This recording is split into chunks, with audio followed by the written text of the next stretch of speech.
إن الحمد لله نحمده ونستعينه ونستغفره ونعوذ بالله من شرور أنفسنا وسيئات أعمالنا من يهده الله فلا مضل له ومن يضلل فلا هادي له أشهد أن لا إله إلا الله وحده لا شريك له وأشهد أن محمدا عبده ورسوله يقول ربنا تبارك وتعالى يا أيها الذين آمنوا اتقوا الله حق تقاته ولا تموتن إلا وأنتم مسلمون وقال يا أيها الذين آمنوا اتقوا الله وقولوا قولا سديدا يصلح لكم أعمالكم ويغفر لكم ذنوبكم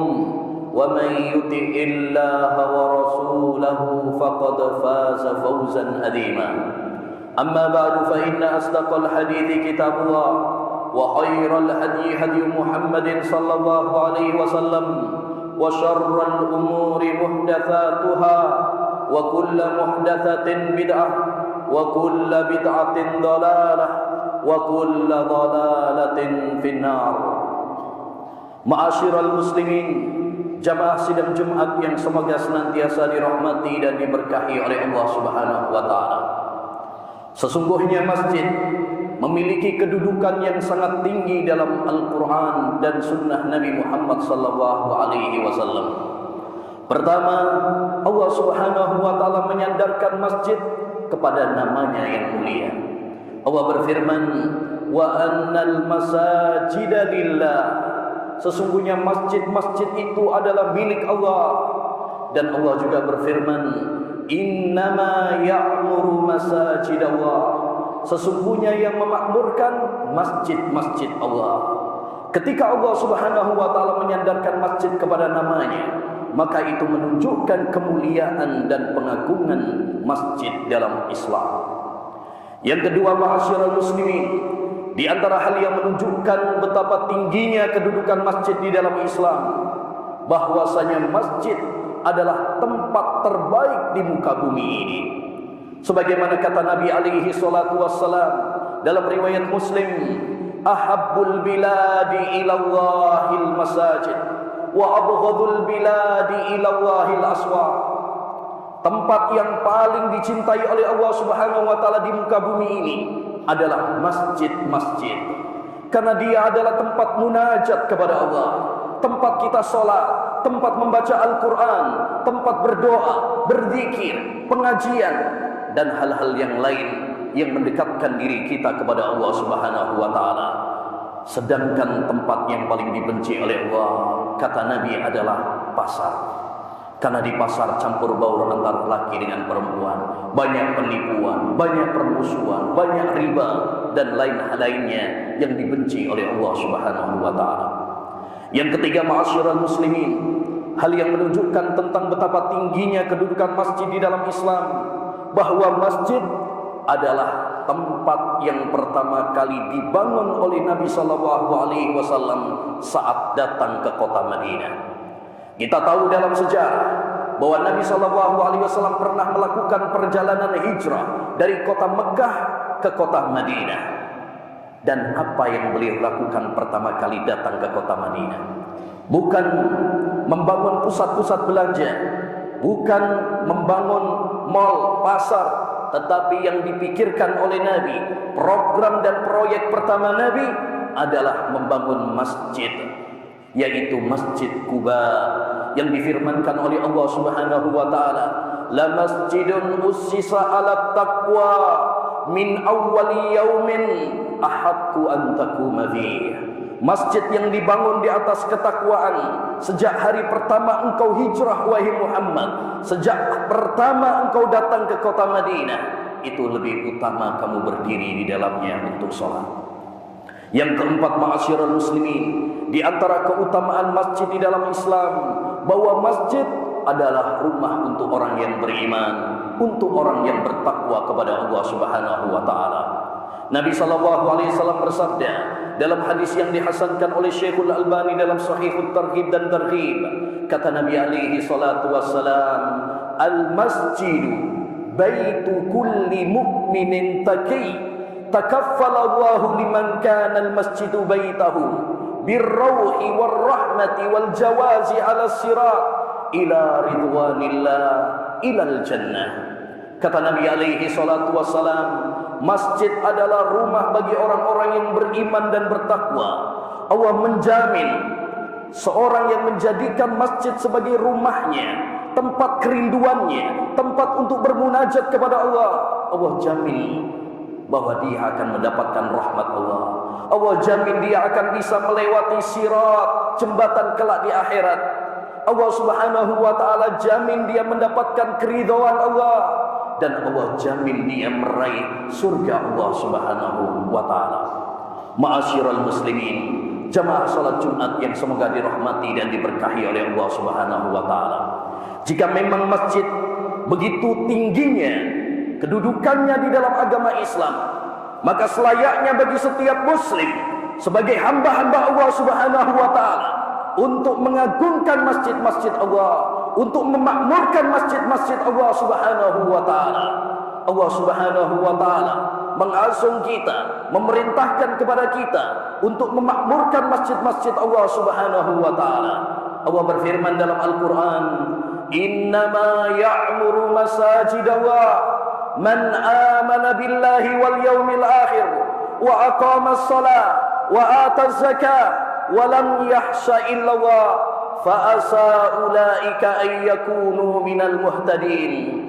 Sesungguhnya orang-orang yang memakmurkan masjid-masjid Allah, merekalah orang-orang yang beriman kepada Allah, beriman kepada hari akhir, menegakkan salat, menunaikan zakat.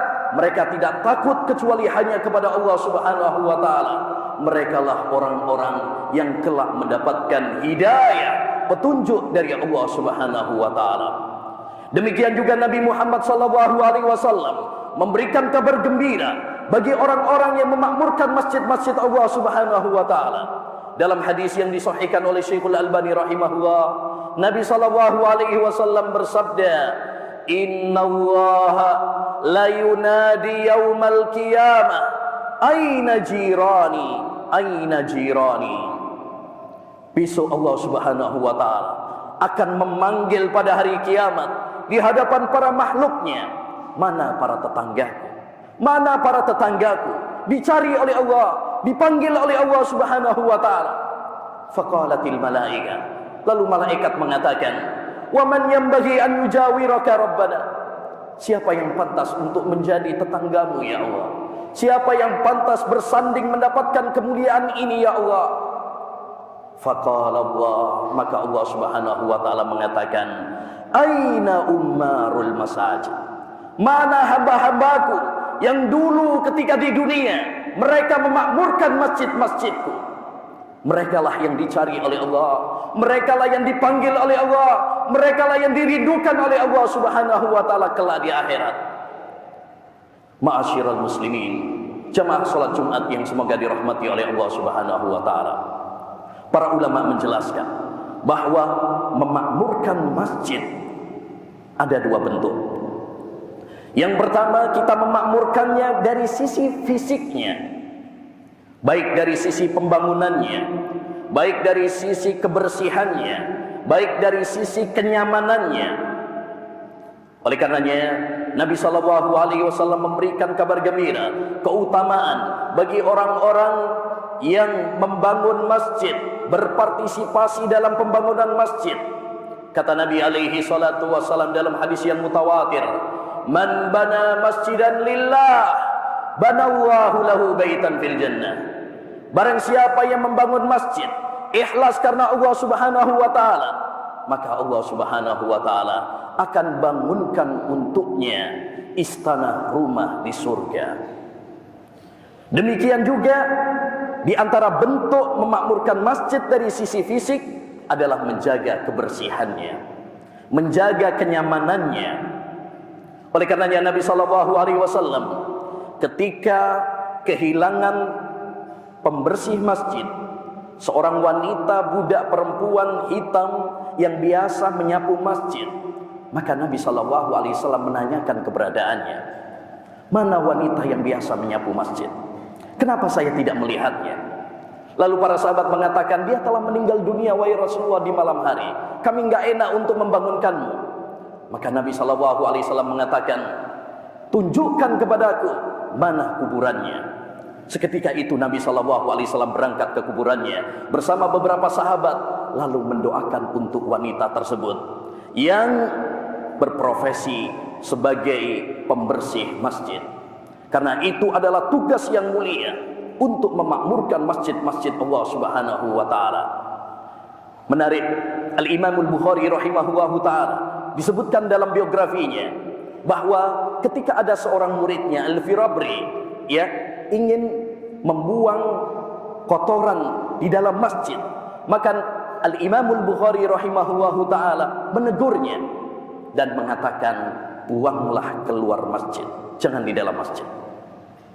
Maka hendaknya ma'asyiral muslimin, bagi kita untuk menjaga kebersihan masjid, karena ini termasuk bagian dari memakmurkan masjid. Kita bertanggung jawab bersama. Ini bukan hanya tugas para petugas masjid, marbot masjid, tapi ini tanggung jawab kita bersama di hadapan Allah Subhanahu wa taala. Wa may yu'azzim sya'airallah fa innaha min taqwal qulub. Barang siapa yang mengagungkan syiar-syiar Allah, maka sesungguhnya itu adalah ketakwaan hati manusia. Demikian juga kita jaga kenyamanannya, ketenangannya, menjauhi pertikaian, permusuhan, teriak-teriak, dan hal-hal yang bisa mengganggu ketenangan dan kenyamanan para jamaah. Baik dengan men-silent HP-HP, jangan sampai ketika berada di masjid terdengar nada-nada dering yang bisa mengganggu kekhusyuan, atau kebisingan anak-anak yang teriak-teriak dan bermain-main di dalam masjid. Hendaknya bagi kita semuanya, terutama wahai para orang tua, untuk mendampingi, mengawal anak-anak kita, mengkondisikan mereka agar mereka mengagungkan masjid-masjid Allah Subhanahu wa taala. Yang kedua, bentuk dari memakmurkan masjid adalah kita makmurkan masjid dengan ibadah kepada Allah Subhanahu wa taala. Karena ini adalah fungsi utama dibangunnya masjid. Allah Subhanahu wa taala berfirman, "Fi buyutin adzinallahu an turfa wa yudhkara fiha ismuh yusabbihu lahu fiha bil ghudwi wal asal rijalun la tulhihim tijaratun wala bai'un an dzikrillahi wa iqamis shalah." Di rumah-rumah Allah Subhanahu wa taala, Allah izinkan agar bangunannya ditinggikan dan agar disebut nama Allah Subhanahu wa taala di masjid, dan agar manusia, agar seorang hamba bertasbih kepada Allah Subhanahu wa taala di waktu pagi dan di waktu sore. Merekalah lelaki-lelaki sejati, pria-pria sejati yang tidak tertipu dengan kesibukan dunia, perdagangan, bisnis, tidak melalaikan mereka dari zikir kepada Allah dan dari dunia. Demikian juga Nabi SAW pernah bersabda ketika menegur seorang Arab Badui yang pernah kencing di masjid. Maka Nabi SAW mengatakan, "Inna hadhil masajid la tasluhu illa li dzikrillah wa iqamis shalah wa qiraatil Qur'an." Sesungguhnya masjid-masjid ini, wahai hamba Allah, tidak pantas kecuali untuk salat, untuk membaca Al-Quran, untuk zikir kepada Allah Subhanahu wa ta'ala. Maka ma'asyiral muslimin, ketika kita melangkahkan kaki kita dari rumah kita, niatkan yang pertama kali, tancapkan dalam hati kita, hati sanubari kita, untuk memanfaatkan dan menyibukkan waktu kita di masjid untuk ibadah kepada Allah Subhanahu wa taala. Aqulu qawli hadza wa astaghfirullah li wa lakum wa li sairil muslimin wal muslimat fastaghfiruhu innahu huwal ghafurur rahim.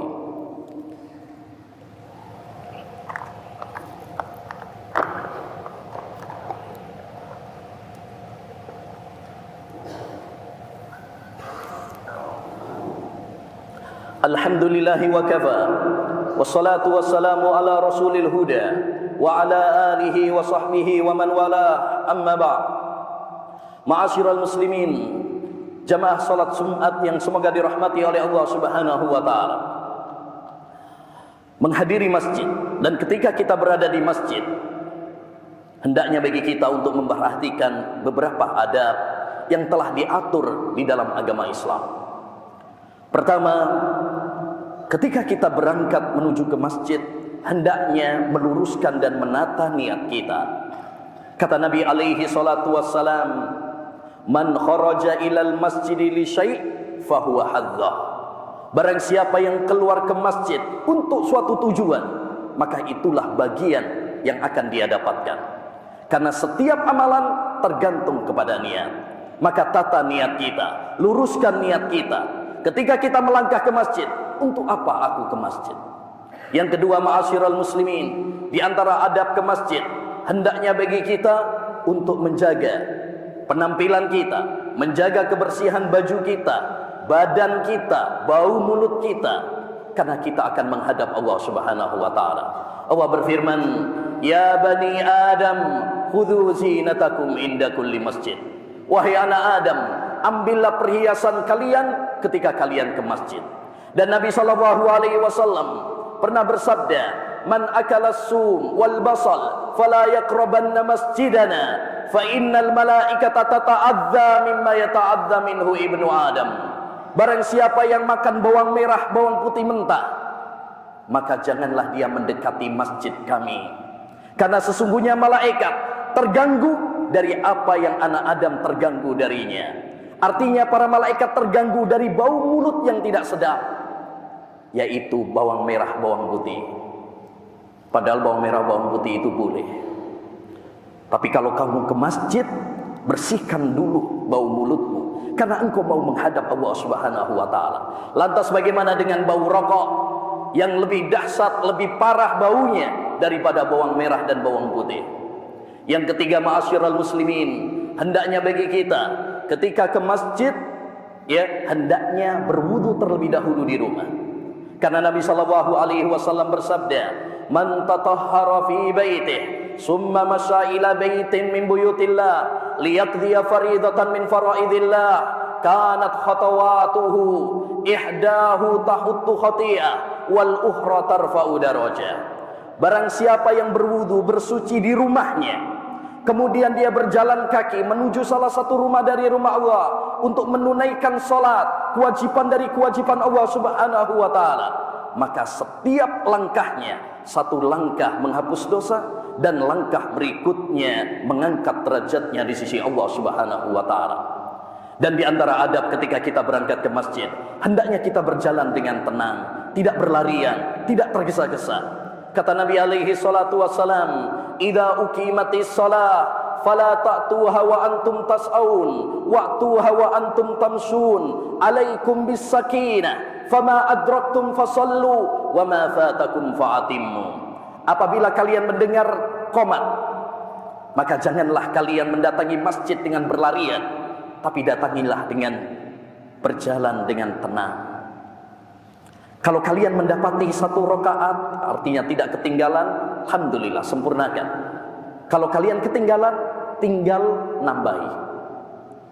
Maka jangan tergesa-gesa, lari-lari, ngos-ngosan, karena itu akan mengurangi kekhusyuan kita. Dan di antara adab ketika kita berangkat ke masjid, hendaknya kita berdoa. Bismillahi tawakkaltu ala Allah, la haula wa la quwwata illa billah. Agar kita dilindungi oleh Allah Subhanahu wa taala. Dan ketika kita mau masuk masjid, disunnahkan bagi kita untuk mendahulukan kaki kanan kita seraya berdoa, Allahumma ftahli abwaaba rahmatik. Adapun ketika keluar, maka disunnahkan bagi kita mendahulukan yang kiri, kaki kiri, seraya berdoa, Allahumma ftahli abwaaba fadlik. Hal ini disunnahkan oleh Nabi sallallahu alaihi wasallam sebagaimana disebutkan oleh sahabat Anas bin Malik dalam hadis riwayat Al-Hakim dalam Mustadrak dan dihasankan oleh Syekhul Albani rahimahullahu taala. Dan ketika kita masuk masjid, disunnahkan bagi kita untuk salat 2 rakaat sebagai penghormatan kita kepada masjid, yaitu salat yang disebut sebagai salat tahiyatul masjid. Nabi sallallahu alaihi wasallam bersabda, "Idza dakhala ahadukumul masjid fala yajlis hatta yarka'a rak'atain." Jika kalian masuk masjid, maka janganlah dia duduk sampai dia salat 2 rakaat terlebih dahulu sebagai penghormatan kepada masjid. Dan di antara adab ketika kita berada di masjid, hendaknya kita menyibukkan waktu kita ketika kita berada di masjid untuk ibadah kepada Allah SWT, baik berupa salat, baik membaca Al-Quran, baik berdoa, berzikir, pengajian, dan lain sebagainya. Dan hendaknya bagi kita untuk menjaga kebersihan, kenyamanan, tidak membuat kebisingan, teriak-teriak, dan hal-hal yang bisa menodai kehormatan masjid. Semoga Allah Subhanahu wa Ta'ala menjadikan kita termasuk hamba-hambanya yang mengagungkan masjid-masjid Allah dan memakmurkan masjid-masjid Allah Subhanahu wa Ta'ala. Mari kita jadikan masjid sebagai markas untuk menyebarkan kebaikan. Dari masjid kita menebar dakwah tauhid. Dari masjid kita menebar ilmu yang bermanfaat. Dari masjid kita menyebar kebaikan untuk umat kita. Rabbana zalamna anfusana wa illam taghfir lana wa tarhamna lanakunanna minal khasirin. Rabbana zalamna anfusana wa illam taghfir lana wa tarhamna lanakunanna minal khasirin. Rabbana hab lana min azwajina wa dhurriyyatina qurrata a'yun waj'alna lil muttaqina imama. Rabbana atina fid dunya hasanah wa fil akhirati hasanah wa qina adzaban nar. Allahumma inna nas'aluka ilman nafi'a ورزقا طيبا وعملا متقبلا. اللهم يا مقلب القلوب ثبت قلوبنا على دينك. اللهم يا مقلب القلوب ثبت قلوبنا على دينك. اللهم إنا نعوذ بك من البرص والجنون والجذام ومن سيء الأسقام. اللهم إنا نعوذ بك من البرص والجنون والجذام ومن سيء الأسقام. لا إله إلا الله سبحانك إنا كنا من الظالمين. لا إله إلا الله سبحانك إنا كنا من الظالمين. لا إله إلا الله سبحانك إنا كنا من الظالمين. اللهم احفظ بلادنا أندونيسيا من الفتن ما ظهر منها وما بطن. اللهم احفظ بلادنا أندونيسيا من الفتن ما ظهر منها وما بطن. اللهم ارفع عنا البلاء والغلاء والوباء. اللهم ارفع عنا البلاء والغلاء. اللهم ارفع عنا البلاء والغلاء واحفظ بلادنا أندونيسيا من الفتن والشرور ما ظهر منها وما بطن. إن الله ملائكته يصلون على النبي يا أيها الذين آمنوا صلوا عليه وسلموا تسليما. وآخر دعوانا أن الحمد لله رب العالمين وأقم الصلاة.